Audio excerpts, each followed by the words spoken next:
why facilitate? And I think, Jasmine, you spoke a little bit at the beginning, which is around, you can see sometimes that a meeting goes in a particular direction or not, or is more enjoyable or not, or is more engaging or not, depending on how a meeting is facilitated, right? What are other reasons for people on the call, like what's important about facilitation? Why facilitate? Maybe Kwame or Ayarebi, you have something from your comments.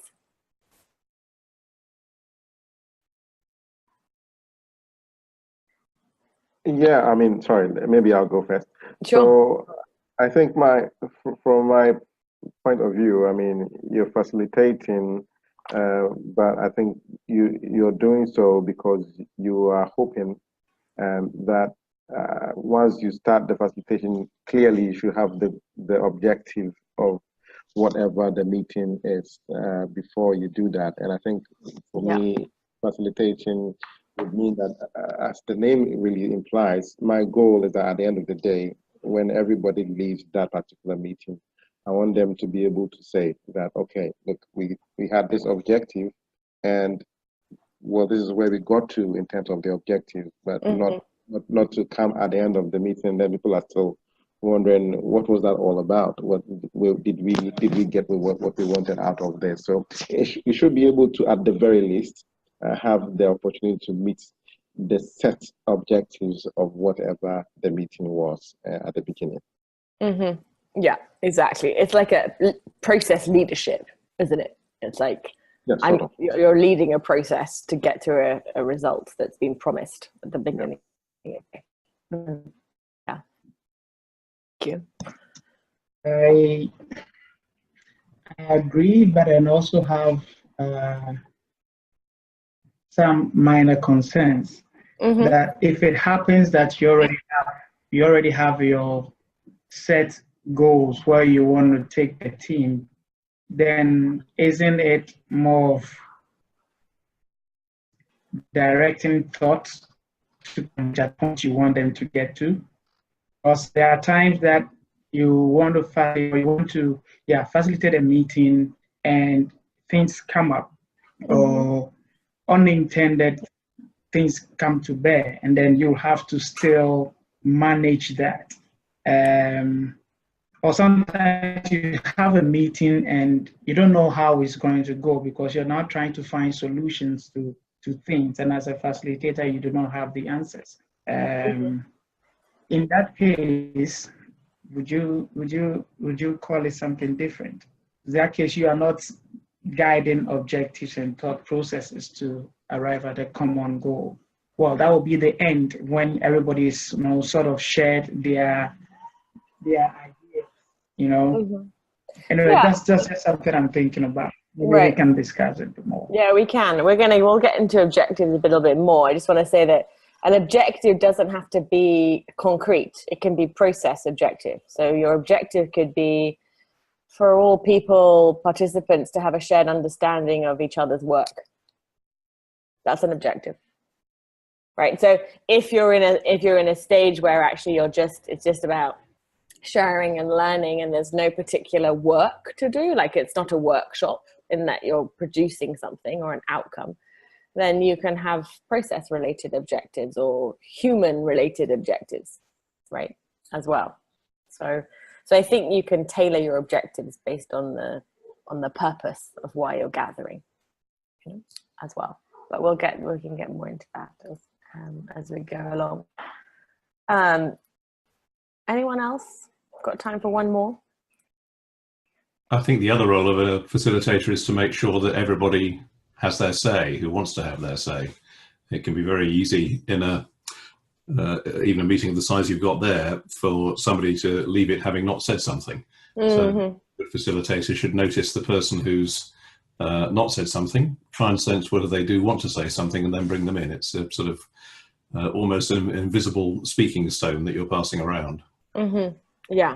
Yeah, exactly. Like paying attention for where the silent spots are in a room as a facilitator. Yeah. And also making sure that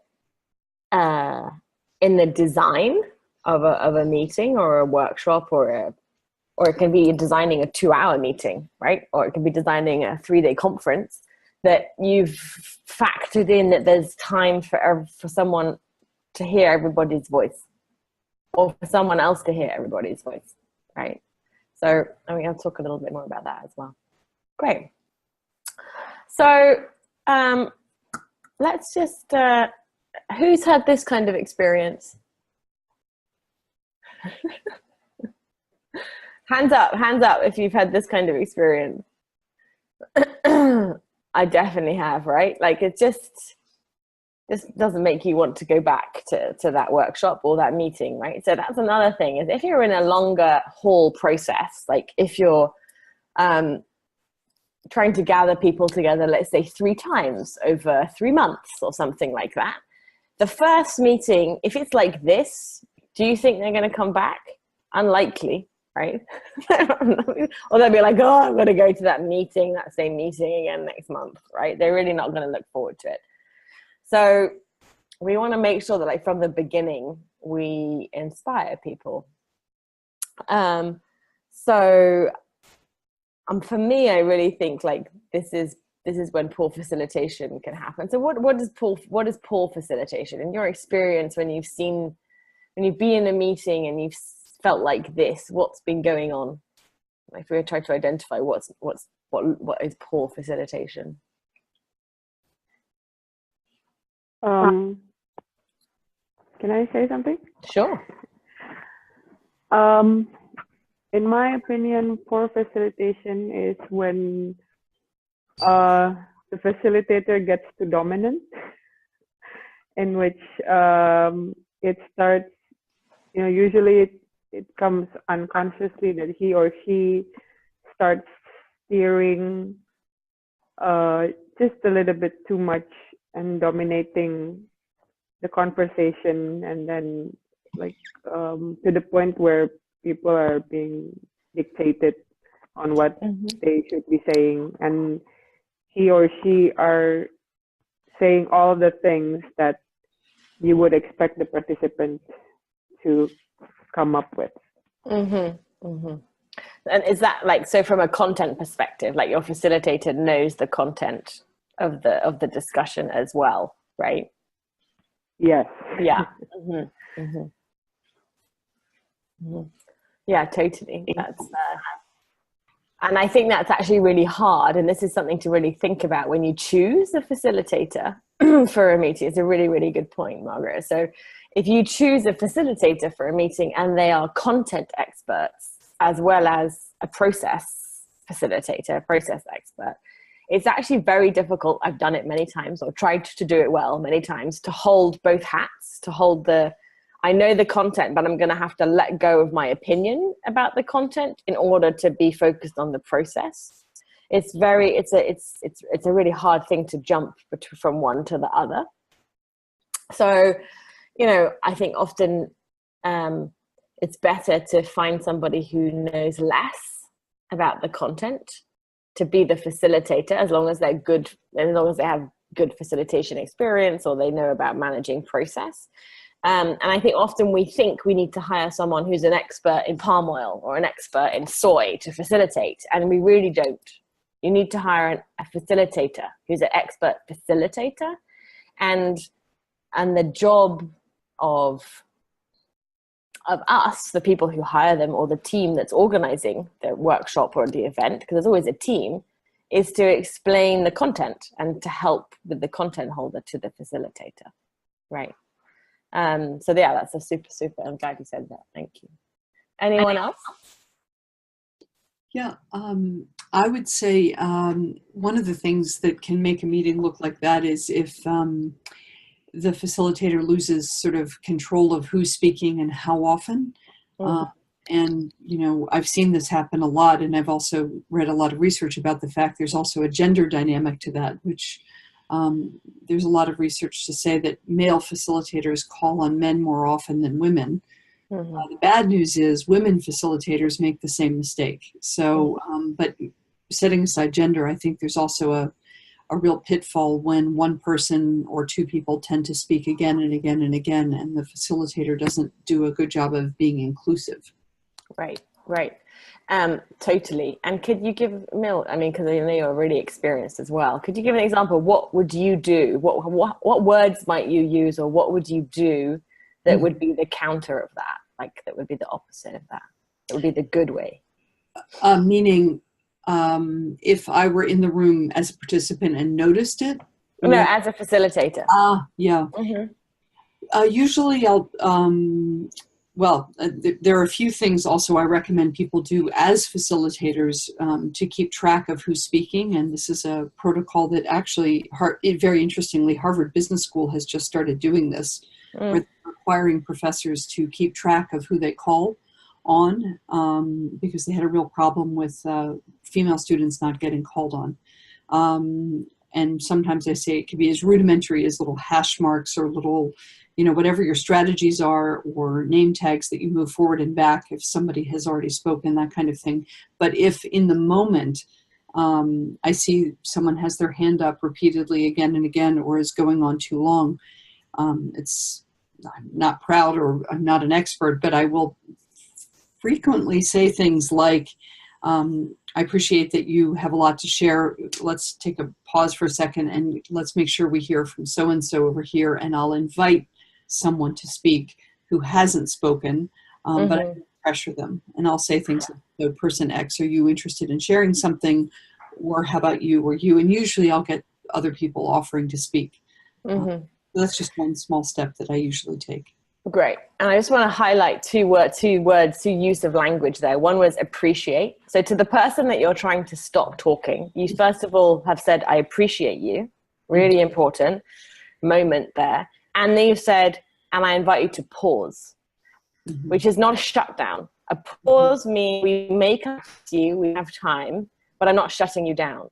And this is where language matters so much. So I'm really glad. I wanted to hear what you said, to say oh yeah, those two words make a big difference compared to we've heard enough from you, we're going to the next person.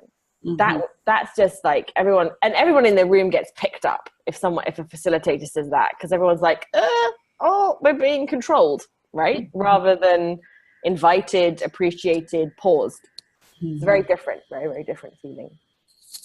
So yeah, thank you. I think the other thing to be aware of is a language thing as well, or to be more precise, a grammar and sentence structure thing. That if English isn't your first language, it's very difficult to work out where you can jump in and say something.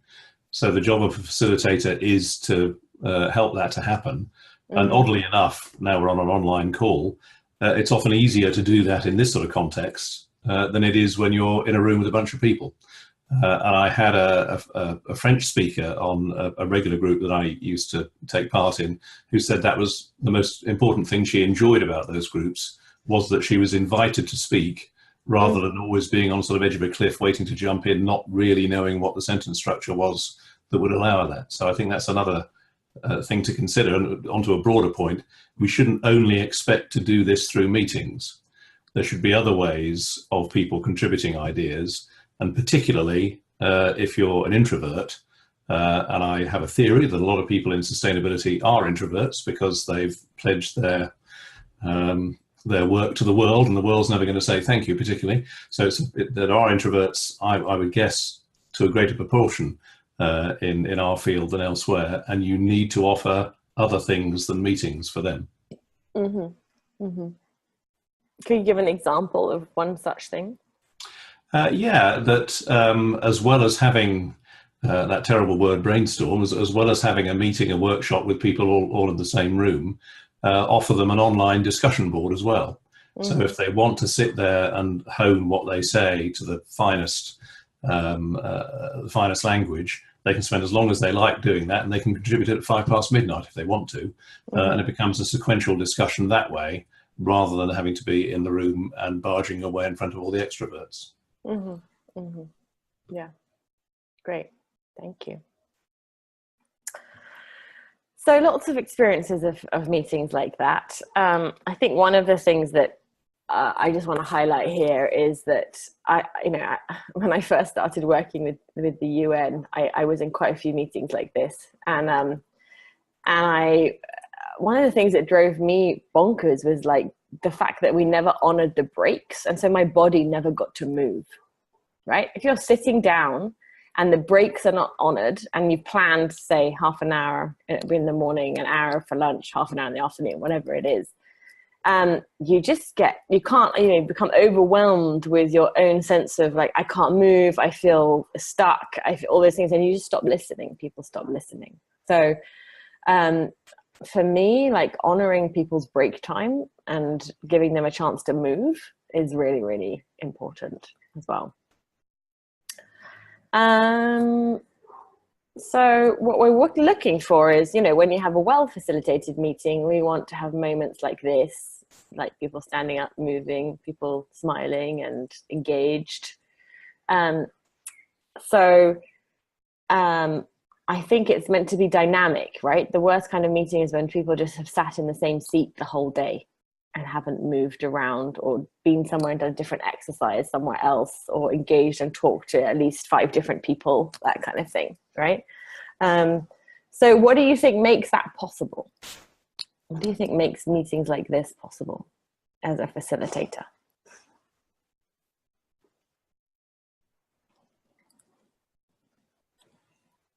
Yeah, I can try. Yeah, go live, shoot. Yeah, I mean, so first I think we need interaction between people.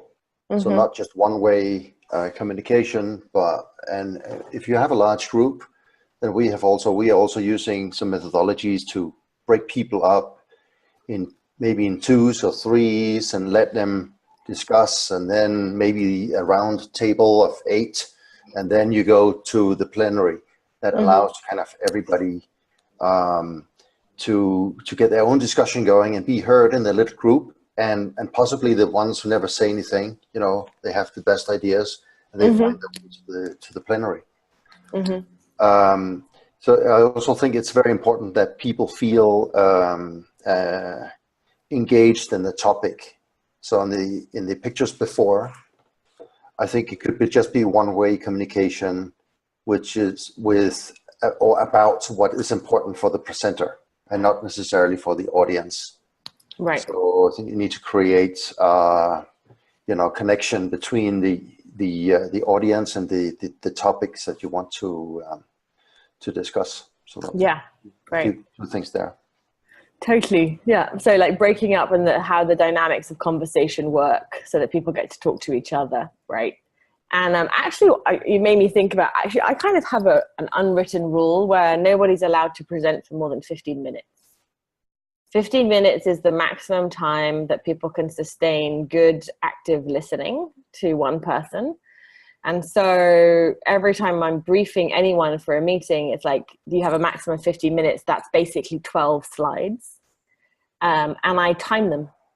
And I use my phone as a timer so that I don't have to be the one using my voice to say, time's up. It just goes beep, beep, beep, beep, beep, beep, beep, beep, beep, beep. And recently I was running a workshop and I just let it carry on. I didn't say anything. The presenter carried on talking and it just carried on beeping. And eventually they felt like they were ready to listen to the alarm. And then they said, I need more time. And I said, how much more time do you need? And they said, 3 minutes. And I said, okay, fine, right? But there's a negotiation that happens there and it's in front of the room. And I'm not saying, no, stop. And I'm not saying you can only have 5. So there's a kind of back and forth of like, what do you need? And a balance of, I guess it's respect for the audience, respect for the time, and respect for the presenter, right? Because there's a tendency to get into too strict, and then there's a tendency to be too lax, I think, as well. Whether people have seen other ways that that's done, like how people manage the time of presenters. I can give you an example from the 1960s in the UK. In political conferences, there used to be 3 queue lights that were visible to everybody. So there was a green one that was when you were in your time, and it was on top of the lectern, so it actually illuminated the chin of the speaker. Okay. And then it would go to amber when you had 2 minutes left. So the second light would come on, the green light would go off, and everyone's leaning forward in their seats thinking, what's going to happen, what's going to happen? And it took an amazing amount of chutzpah to carry on talking once the red light was on, because that's part of the deal in the room, isn't it? That you need to leave space for others to speak.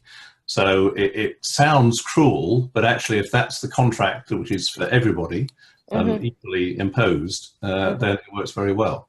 I haven't seen it used recently, though. People tend to be a bit more high-tech. You sometimes see in TED Talks, seeing the counter on the floor that only the speaker can see. Right. 20 minutes. Yeah. I think we should laud TED Talks. We should give them a high five for saying, look, there's nothing in the world that you can't explain within 20 minutes. Yeah. People would have said it's got to be 40 minutes or an hour in the past. Yeah, exactly. Yeah, and I appreciate what you said, Simon, about that it's equal. So if you're going to have this rule of 15 minutes that applies to all presenters, it doesn't matter if it's the Minister of Agriculture or a farmer, it's 15 minutes, right? And that's really, really important as the kind of contract for the workshop or the meeting. So thank you. I want to hear from someone in Indonesia or Ghana, because my experience is that it's quite hard to manage those that timing of presentations when I've worked in your countries or in your continents. So how do you think it would work culturally to manage the timing of speakers? Or have you seen it work? I think I'll try to answer that. Sure. Please. Yeah. So yeah, it's very difficult in Indonesia, especially if it's a high level official speaking. You cannot be able to say that your time is up, and most of the time we just let them speak, and it can be taken like 1 hour if we let them speak. So usually, but I think there has been a change now that they understand that it's not that they have to respect of the time too. So if we think that he or she can be informed that their time is up, we will just inform them. Otherwise, we can also tell their staff.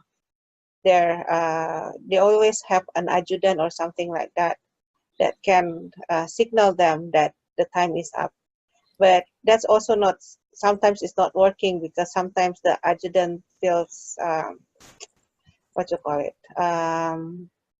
they don't dare to do that to their boss.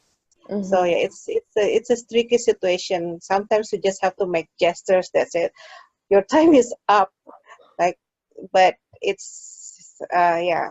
Sometimes it works, sometimes it's not. Mm-hmm. Mm-hmm. Other people have different experience. Maybe Bharati have fun.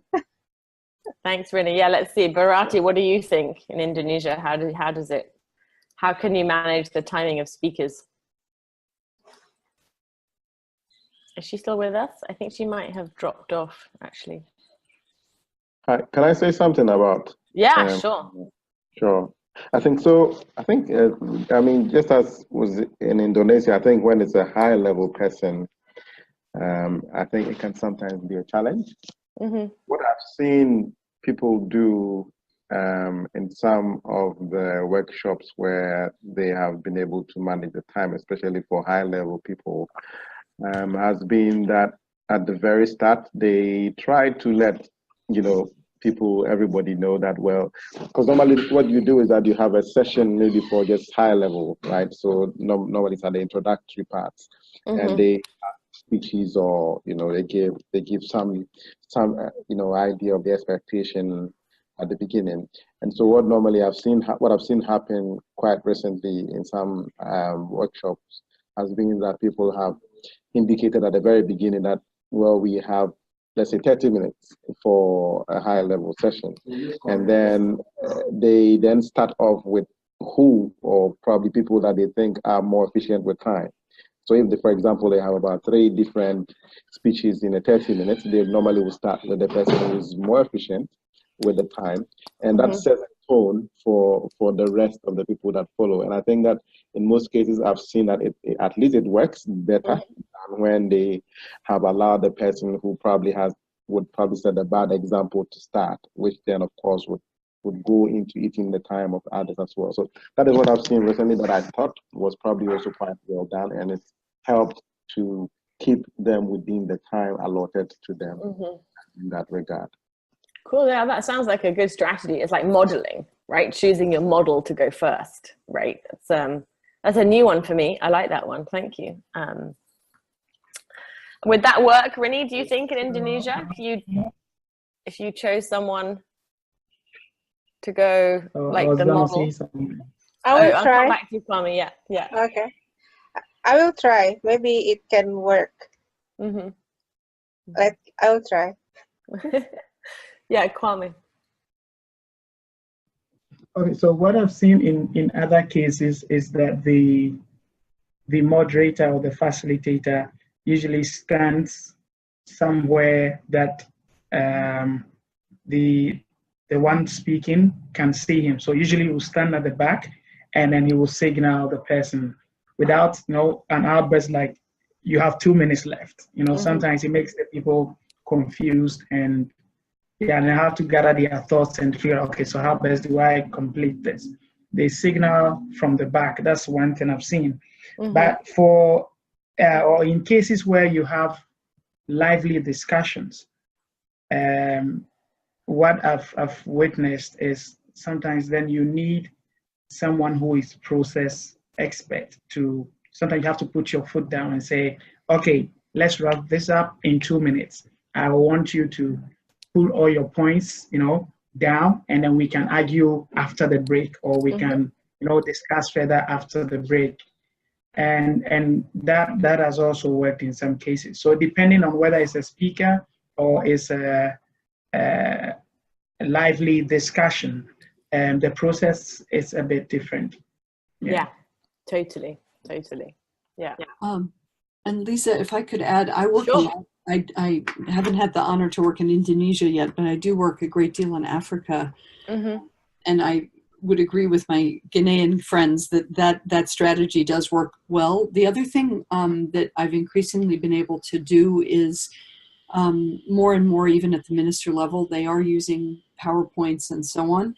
And that extra step of reviewing the slides in advance and really trying to prepare, even if it's with their deputy or whoever, because they think that 30 slides in 10 minutes makes sense, and quite often they have so much to say. So I've done a lot of really good work helping them use more imagery and shorten their slides and really make it more conversational.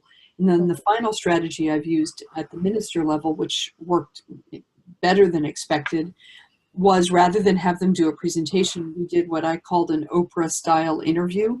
And I give them a few minutes to speak, but then I do it more as a dialogue and a Q&A. And it added a lot more energy, and they got actually more airtime.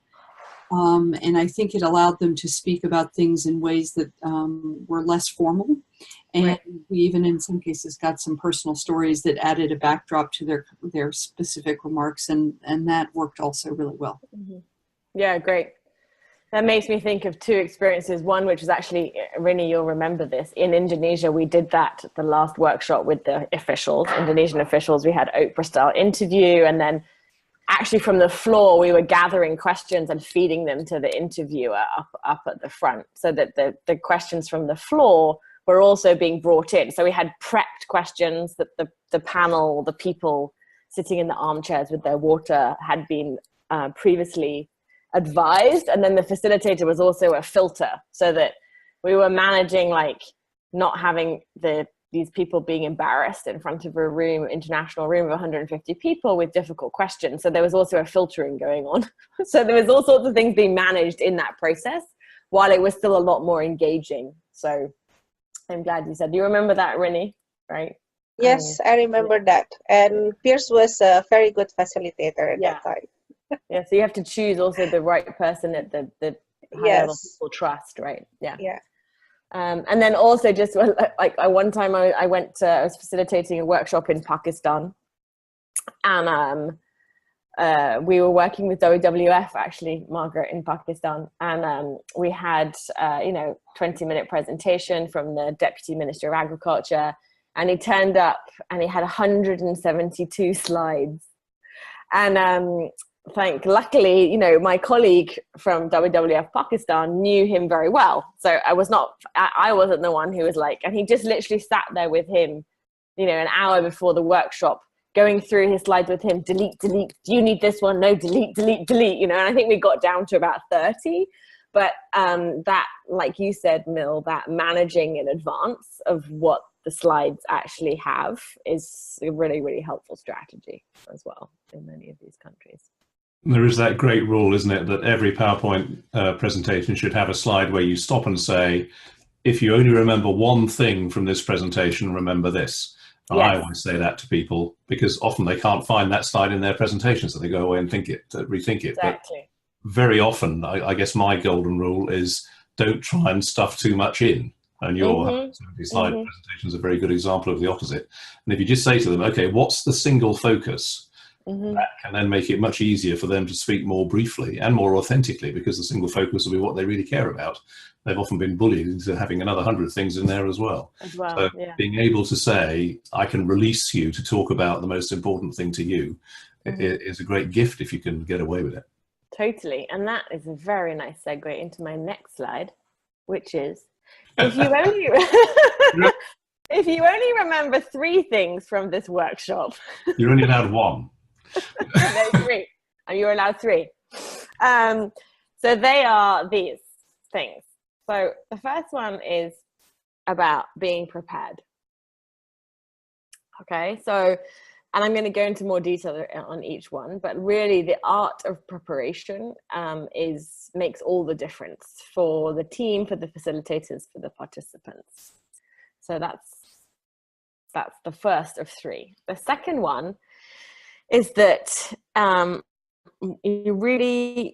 it's ultimately what we're talking about is people in a room wandering around with hearts that can get hurt and also that have a lot of passion in them. And so never forget that actually we're just here as human beings in a room trying to have a conversation about something. So I think as a facilitator, that's to keep that like really core in your base is when you're during the meeting, helps to be able to say things like, I appreciate that you want to contribute a lot and I invite you to pause so that we can hear from some other people in the room, because that comes from a place of love than a place of anger, if you want. So hence the green heart. And then the last one is, and this is particularly true when we're talking about whether it's like different sectors, so if you've got government and then farmers or across a value chain, is that there's structural power everywhere and we must acknowledge it and we can't ignore it and we have to work with it. And that we have to do that when we prepare and in the moment as well. So it took me quite a long time to choose what the 3 things were to focus. There's so many things in facilitation, as we know from this rich conversation that we've just had.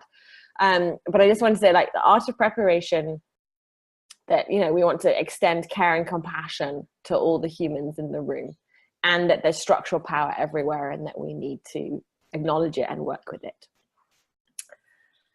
So let's just go into the art of preparation a little bit. So you guys have already mentioned some of this. I'm going to talk for a little bit now. I'm going to self-time myself and just get through some of the content for you guys.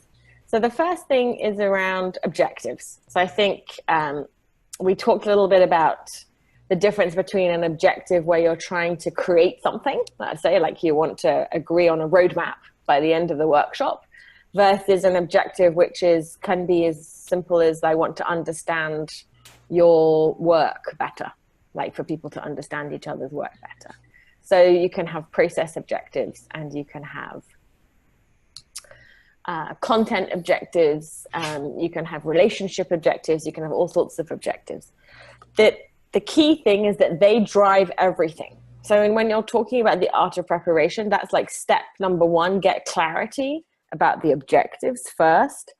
And that normally involves a team, right? So that normally involves one of you guys plus someone else, maybe you and a facilitator, you're the facilitator, and then you've got someone helping with logistics, or you've got a boss, or you've got a counterpart organization or a partner organization. And you really need to align on the objectives, because that will drive the design of the process that you use to reach the objectives. It will drive how much time you spend on what, like how much time do you give different pieces, and also where you decide to have the meeting. Like the space that you choose is also really important. So when we talk about design, we're talking about objectives, like who's coming, the space that you're going to have it in, time, and process, right? So let me think of an example. So recently I was in Ecuador. I was working with 4 different countries on developing like plans for dialogue around sustainable fisheries. And we were talking a lot about, you know, who are the participants will decide where you're going to have your meeting. And do you need to have your workshops on a rotational so that you're getting more fisher folk, you know, joining your meeting? So you're going to rotate the location, or should it always be in the capital city? Also, so that's a question in itself. And then also there's this space, like if you held it at a UN, let's say you had it at the UNDP office, people generally feel quite safe around the blue earth symbol, right? So they'd feel safe coming to a UNDP venue. If you were holding it at another venue, I don't know, say you held it, it could be in a government venue or something else, or a hotel, you're looking for what's neutral ground, like what's going to be, especially a multi-stakeholder dialogue, what's a neutral space that allows people to feel as equal as possible, right, with each other. So you have to think about that in terms of hosting and space as well. So I talked a little bit about design, and I'm going to give you some examples of some tools afterwards. So I'll do a little deeper dive in design, but ultimately you're looking at having an agenda, right? And my recommendation for an agenda that you send out to participants is that it should fit on one page with the objectives, and you should have it separated by morning and afternoon, and maybe like before the break, after the breaks. But I wouldn't give them very much detailed timing and detailed content about what's going to happen, just like headlines of sessions. The reason being that allows the facilitator and the team behind the workshop to respond to what's happening in the moment, right? Like to say, wow, this conversation is really rich and it's got a lot of passion and energy in it. Let's let it run for longer. So we're going to continue it after lunch, and then we'll see, maybe we'll adjust things, do something shorter on something else. So make your agenda, allow the agenda that you send out, which of course sets expectations for all the participants. So it's really important, but give yourself as much, I say, wiggle room as possible, so that when you're in the room, you can still honor the promise of this is why they came to the meeting. And at the same time, you can adjust to attend to like where the participants want to go, right? Like what's alive right now. That makes sense. I'm going to pause there, ask if anyone has any questions.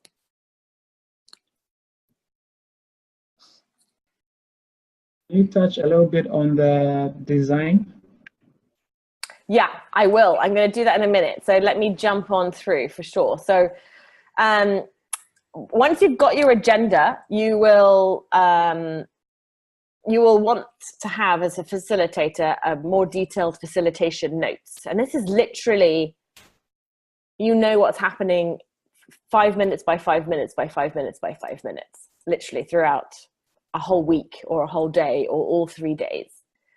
And the reason that a facilitator needs that is so that when you change something, which you do, every day you change something in the plan, you know what you've changed and you know what that means down the line, like for tomorrow or for this afternoon, or what am I going to have to shrink? What am I going to have to readjust or reorientate around? So the facilitation notes, they take it down to that level of timing. They also give you all the detail of like what process you're going to use for each different session, down to the teams that you might set up or which tables you want people to sit on, and also all the logistic support that you need. Like, how do you want the room to be set up? Does it need to change over the break? Do you need flip charts on the wall? What do they need to say? Do they need to be written up the night before or the morning before? So your facilitation notes capture all of that, and it's like your internal team documentation for how you're going to run your workshop. So that's what leads to this next underneath preparation requests is like, oh, okay, I'm the facilitator. I have some requests around materials, around the things need to be ready for the break on time so that people aren't waiting around for coffee and then we have to come back even later. Or that I know where the toilets are so that I can tell everybody when we start. And some really simple but important things for people's comfort, right, and care. And then logistics supports I mentioned, and daily adaptation I mentioned. So just to say, without a doubt, you will change your facilitation notes every day. So when I'm running a workshop, every night I sit down, normally with whoever's the kind of the lead program person or the lead person, like who invited people to the event. And it's like, okay, we're going to have to adjust some things. What should we adjust? So this topic we didn't finish, or we didn't get this far, or I think this thing isn't going to work in the morning because of where people are at. So there's a daily rejuggling of the agenda based on what really happens in the room.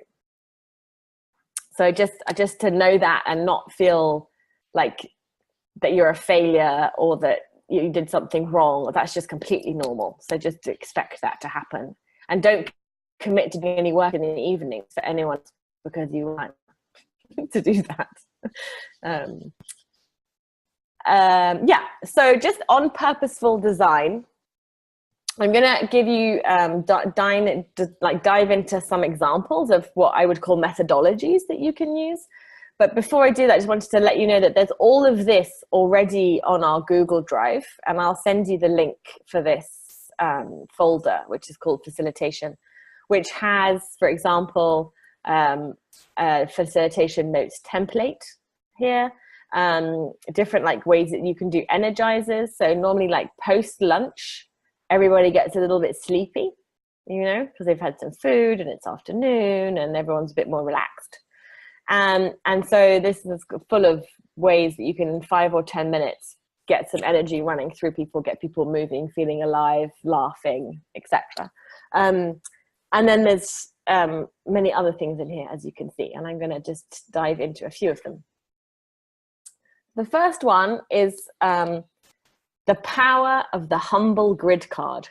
Now, I use the word grid card because this comes from a professional organization called ProMeet. I use Post-it notes. You could use anything. Basically, grid card means anything that someone can write something on, basically. I normally use Post-it notes because they're just sticky already. So it's easier to stick them up on a flip chart or on the wall. And basically, the principle here is that you're asking people to write down what they think before they say it. That's the fundamental principle of that. And there are many, many reasons why this is a really, really, really effective way to, like, really effective methodology to run and facilitate a meeting. So here are the 8 reasons why. Why don't we share the reading out of this? Welcome, Colleen. Colleen, would you like to read number 1? Sure, absolutely. Democratize. Power does odd things in meetings. Sometimes people don't say what they think. Sometimes people don't speak at all. By asking everyone to write their view on a grid card at the same time, they democratize meetings and allow every voice to be heard. Right. So that could be heard in terms of I write it down and then I share it with my partner, or I write it down and it gets collected by the people that are collecting information, if there's like a gathering of information, or I write it down and it gets captured and stuck on a wall somewhere that everybody gets to read later. So there are various ways that it like voices can be heard. It doesn't mean that that everybody then speaks out like what's on their grid card, although that's also possible for sure. Save time. I'm just seeing who's still on the call. Kwame, would you like to read out number 2 for us?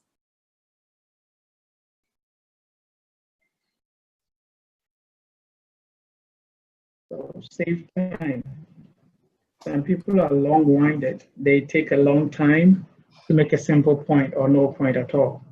Even verbose people only take about 60 seconds to write down their view on an important question with a fat pen, which only allows about 30 words.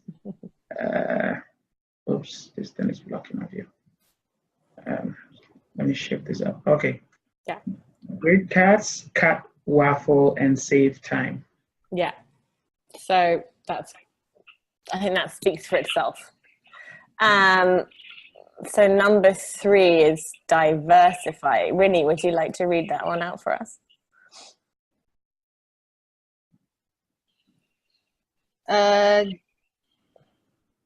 Decision theory shows that good decisions have been informed by a wide range of opinions and perspectives. Sometimes the minority view or lone voice might be the best insight. Grid cards enable simultaneous diverse thinking and enrich collective thinking. Mm-hmm. Great. Like, I'm sure you've experienced meetings where, so, if you let someone just speak before everybody's written everything down, people can just defer to what someone else has said. Oh yeah, what they said, right? So then you lose that collective rich intelligence in the room if you don't encourage people to write it down first as well. Great. Margaret, can you see the screen well enough to read number 4? I don't know how small people's screens are.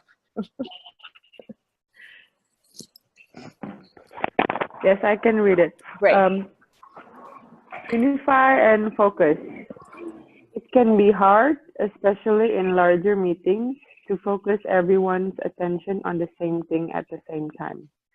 Grid cards and their wall-based home or wall charts help unify participants' energy and attention to think together on the same thing at the same time. Mm-hmm.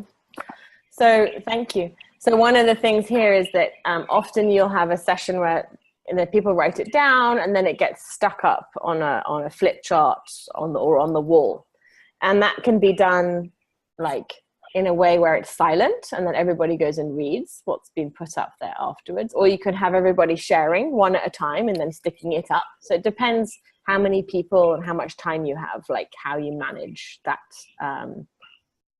collection, if you want, or putting together of ideas. Okay, so number 5, Aline, welcome to the call. Would you like to read number 5? Yes, so number 5, record. Grid cards effortlessly create a record of every idea, decision, and plan. Properly staked and scanned, they create a clear record of the work done, like these 17 stacks of cards from a meeting of 25 leaders of the hydrogen fuel cell sector. Yeah, so I'll send these later and you can click on these links and see the examples. But it's a really, it's in terms of keeping a record of the meeting, it's done at the same time, pretty much. You just collect them or take photographs of them, and you don't have to have the same kind of level of minute taking happening as well. All right, so number 6. Are you ready? Do you want to read out number 6? And one brief Sure. analysis, and that's why you keep the presentation. Increase energy. someone droning on such energy from meetings. Grid cards enable a more staccato rhythm of individual reflection, collective sharing, and group meaning making. In workshops where people can get up and post grid cards on walls, physical movement also helps increase energy. Yeah, exactly. So just getting people to move and allowing quiet time versus talking time, and it aligns better with the way that we think and make sense and learn as human beings. Whoops. Thank you. Who would like to read number 7? I will. Okay. Connect without lengthy discussion. It's hard to connect the 3 most important ideas in 20 people's heads. Grid cards quickly allow the most important ideas to sit side by side and connect thinking, both from the subject being explored in the present moment and from earlier in the meeting. Yeah. And I think that's a very fun part of things to do. The picture next to where it says connect, actually, I've often done that, where rather than put it on the wall, you stick it on the table. And there's more of a sort of, in fact, we have a thing we sometimes put in meetings called a gallery walk, where people treat it like a museum, like a, you're looking at artifacts. And that reshuffling is a very dynamic moment, I think, to get the ideas to connect. Yeah, exactly. Great. Jasmine, do you want to read the last one? Sure. So number 8 is to show progress. Sorry, my bar keeps hiding the. Yeah. Not touching. To move it up. Yeah. Oh man. So show progress. As a meeting or workshop progresses and a wall fills with ideas, suggestions, insights, plans, decisions, actions, and learning, groups report feeling a sense of satisfaction that their work together has created visible progress on the matter at hand. Great. So I'm sure you've experienced that, where like the walls are empty at the beginning and they slowly fill up with ideas, learning, thinking, and they get kind of colorful. So it's that feeling of like, look how much we've done. You can just see it in the room, So I'm managing time here as well. And I'm just going to move on. This is another one which is called the scales of agreement methodology. And some of you, anybody know done this before? Raise your hand. Anyone this before? No? So this is a really good way if you have like 100 people in the room, 100, if you're a really big conference, of getting a sense of where everybody sits on a proposal. So in multi-stakeholder dialogue, if you're driving towards some kind of goal, but you're not sure if you're ready to agree it or finalize something yet, like, do we agree that we should, this is the solution to this problem, for example, you can run this method. And basically what you're doing is acknowledging that there isn't a black or a white answer. There isn't a yes, I approve, and no, I don't agree. There's all these in-betweens, right? Like, I kind of agree, but I have a little concern, or I agree, or I don't really mind, or I don't really like it, but I'm not going to block the process. I'm not going to block the group from moving forward. And that this range of responses to a proposal or an idea will exist in the room. And it allows you to know where the majority of the people in the room sit without having to go to a formal vote, or without having to listen to, say you've got someone who's in the agreement with a minor point of contention. So basically they like it, but they're one of those really vocal people who likes to explain everything in detail about why they don't like it or why they like it. It just allows you to not have to listen to that person for a really long time and then realize, oh, but actually they agree with the proposal, because often that happens, right? So everybody, basically, you have a scale, and like Simon said, I always use it on the floor.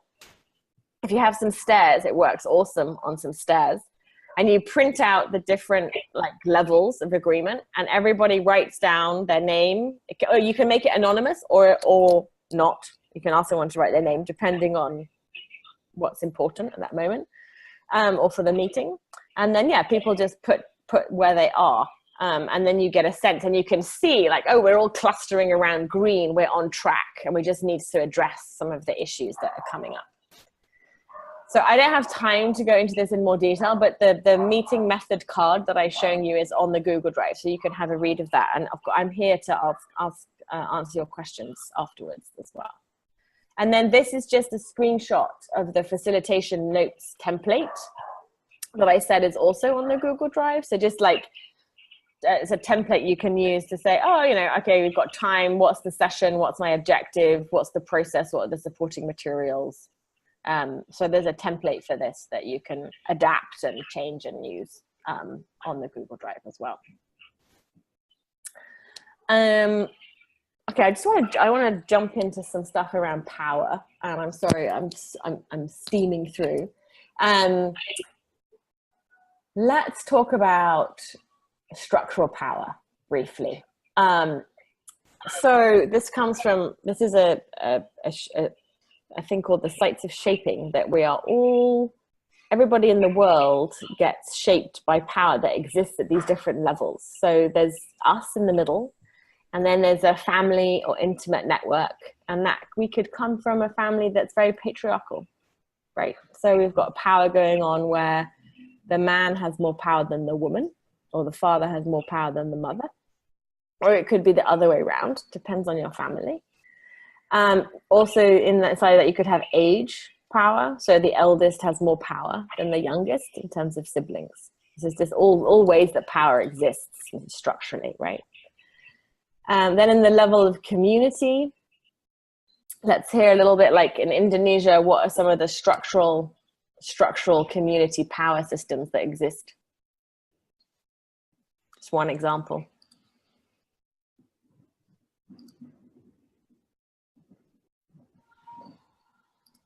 Pardon, Liz?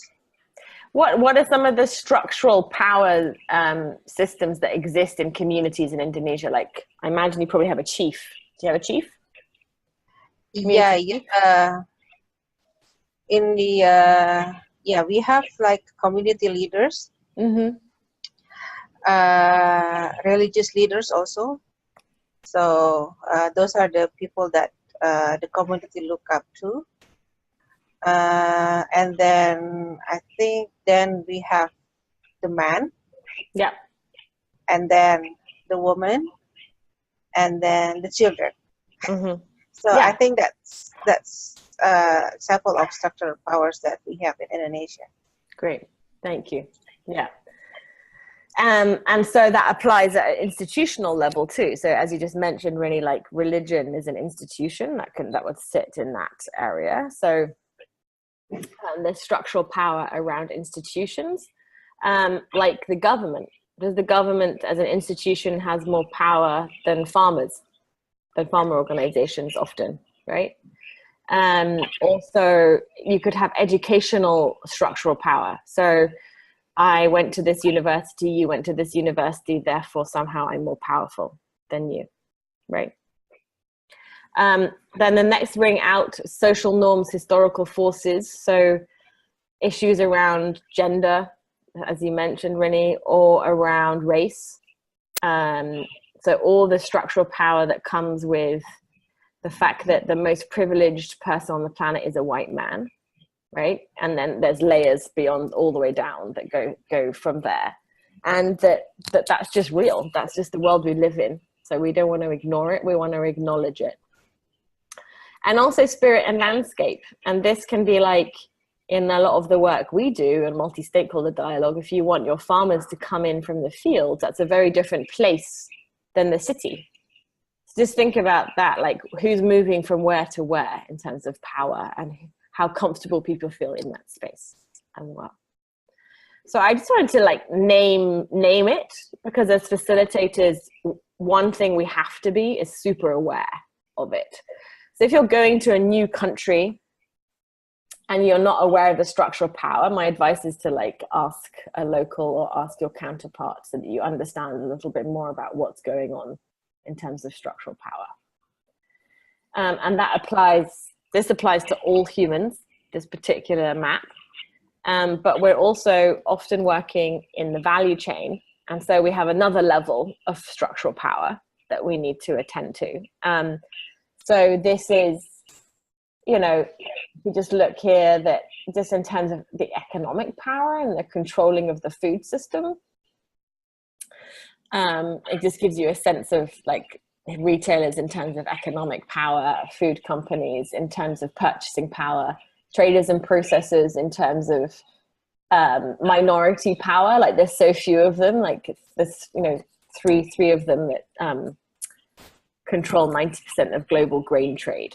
And so whenever you're getting a value chain into the room, you've got all these power dynamics playing as well. So when you design your meeting or you're thinking about process, it's really important to think about how do we acknowledge this power?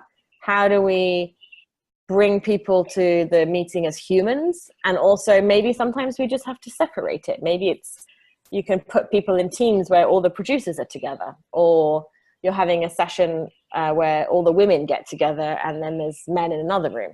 Or you can either go with the flow of the power, or you can work to even it out. There are different options for that. I wanted to get into more detail, but I'm over time, I'm afraid. So just shifting power dynamics, like I wanted to show you this slide because it just shows you what you're trying to do as a facilitator. Like equality, they've all got the same sized, you can see the same sized, what do you call that? Bench, box to stand on. And equity is about making sure that everybody can see, right? Rather than giving them the same size box. And I just want to run through a couple of things that you can do in a meeting to shift power dynamics. Is everybody okay if I take like 3 to 4 more minutes, or do you need to rush off? Okay, Jasmine needs to jump off. I'm going to take 3 or 4 minutes more, so if you can hang on with me, that would be great. I'm just going to run through some of the things you can do in a meeting to shift the power dynamics. So one is sitting in a circle. Okay, so rather than having some people at the front on a stage, or everybody in lines or in rows so they can't see each other, you know, like World Cafe style, or one big circle, right? So sitting in a circle and making sure you go one-on-one. So having moments in a meeting where you invite every single person one by one to say something. You can either do that by saying, okay, we go to your left, or you can do it like we did on the call today, where someone passes it to someone else, right? Which is more connecting if you do that. And then also, as I said, about separating groups and teams. So you could, if in order to, for safety reasons, like if you had a group of farmers that didn't feel okay to speak openly in front of, I don't know, one of their biggest buyers in the room, or a big trader or a company or the Ministry of Agriculture, you could separate them into little teams. So the producers get to be in a team, and then you have government in a team, and you can separate people so that they feel like they can have a more honest conversation amongst themselves. So those are just some of the ways that we can do that. And then I just wanted to talk a little bit about the human and the fact that they're all just people with hearts wandering around in the meeting. And so here's some basis for you to think and to keep in mind. We are wired for, as human beings, safety, belonging, connection or love, and dignity. So when you're a facilitator, all the time we want to be looking for, does everybody feel safe in this room? Do they feel safe to express their opinion? Are we honoring everybody's dignity? So never ever, as a facilitator, the worst thing to ever do is to shame someone, right? So that's why, like, we talked so much about managing the time of a presenter, because if we don't do it gently and with compassion, they can feel shame. And we never want to shame anybody in front of anyone in the room, ever. And then belonging, connection, and love is like, How do we make sure that these people feel part of a group, part of a meeting, connected to others in the room, right? So here are some of the examples that we can use in a meeting or in a workshop to support this. First one is, if you are running a 1 or 2 day workshop, like if it's a longer than a 1 day workshop, you always need to spend at least an hour and a half doing introductions and warm up. This is to get people feeling in connection, feeling safe, and feeling like equal human beings, okay? So let's take an example around power. You would never ask someone in the intros to give some kind of CV resume, right? You don't want to ask them like, what did you study or anything like that. Ultimately, what we want is to say, you know, what's your favorite food, or what do you do on the weekends, to make everybody come down to a level of equality and being human. If you're going to do a team building exercise or an excursion, do it at the beginning. Do it before your workshop, not at the end. I don't know why we always do it at the end. If you do it at the beginning, everybody's had a chance to get to know each other. Everybody feels really comfortable. People have made friends. They feel safe. They feel inspired. And they feel like they have a collective thing that they're working towards. So if you're doing something where there's a team building activity or a field visit or something, do it at the beginning of the workshop, not at the end of the workshop. Using pair work is really good, like asking people to share. If they've written something down on their grid card, like talk to someone in the room next to you or with a friend before you then share it with someone else. It allows people to have practice and to feel more confident and safe in being able to do it. And also, you know, encourage humor and fun. Encourage people to have fun. Encourage people to laugh. That it's okay. We don't have to be super serious professionals all the time.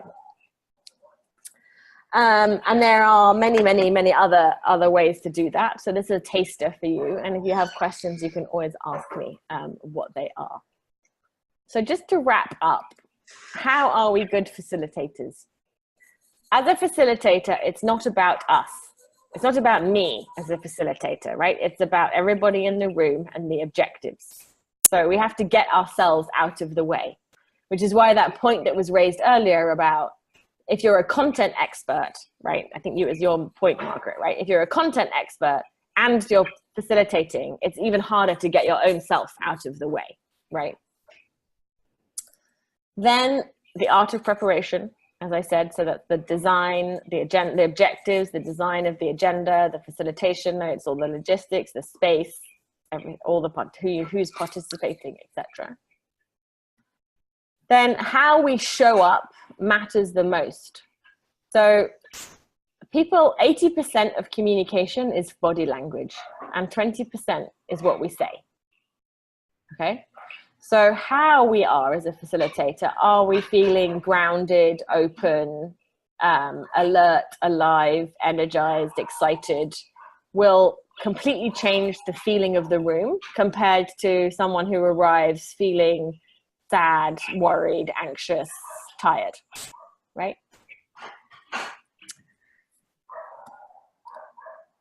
Then, when we had examples of this, which is like constantly inviting compassion and understanding. So we're modeling that as facilitators, and we're inviting, by modeling, other participants to do the same, right? So we had the example of like the way that Mill interrupted someone or stopped them from going on for too long or saying too much in a meeting. And then caring about each person equally in the room. So not having favorites as a facilitator is really, really important. As we discussed, understanding and working with power. And practice. Practice, practice, practice, practice, practice, practice, practice. I can't say it enough, basically. Any opportunity you have, if you like facilitating and you're interested in it, any opportunity you have, say, just volunteer And you won't be perfect. It's never perfect. A workshop is never perfect. It's just as good as you could ever make it. Just you do your best, right? And the more practice you can get, whether that's facilitating a call or anything, any opportunity you're given, I encourage you to practice, basically. So I'm going to leave it there because I'm way over time, and I apologize for that. But as I said, no one's perfect. I'm not perfect. And there's so much more we could have dived into, and I would have liked to have more time for more questions. But I hope that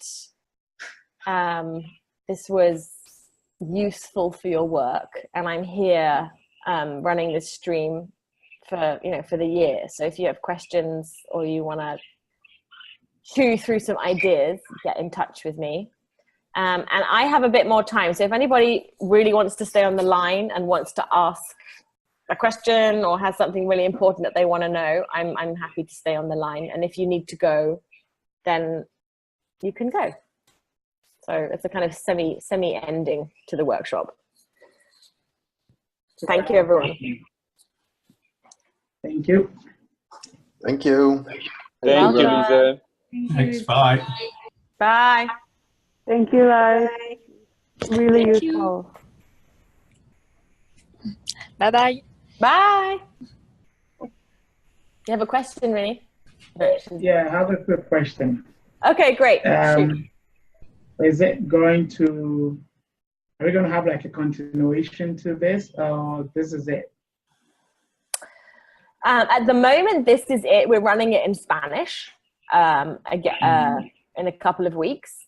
So we haven't planned for a continuation, but we could consider doing one, I think. Yeah, because I think there is more. I mean, it's obvious there is more. Yeah. And we could have been a little bit more than we actually did. So, and once we have a lot of people around, we can have discussion, we can have, back and forth. You learn a little bit more than when you have the document and you're reading. So that's why I'm asking. If it can be, Matthias, if you can take that up, I think it would be great. Yeah, we'll take that up in our team and see if there's space for another workshop like before the end of the year. Let's have a look. Yeah, thanks, Kwame. All right, great. Thanks, it's been good. At least I picked up a few things more. So good. Yeah. And have a look at the Google Drive. I'll send the link for that because there's some good methodologies in there as well. Okay. Yeah. And you talk about the facilitation notes. That's something you prepare beforehand or as and when the meeting is going on? I mean, no, you prepare it beforehand. Yeah.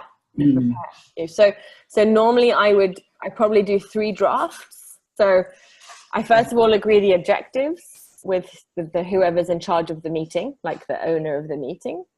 If I'm the facilitator, then we do like a high level draft agenda. Like generally this is the structure of the flow of the day or the 3 days or whatever.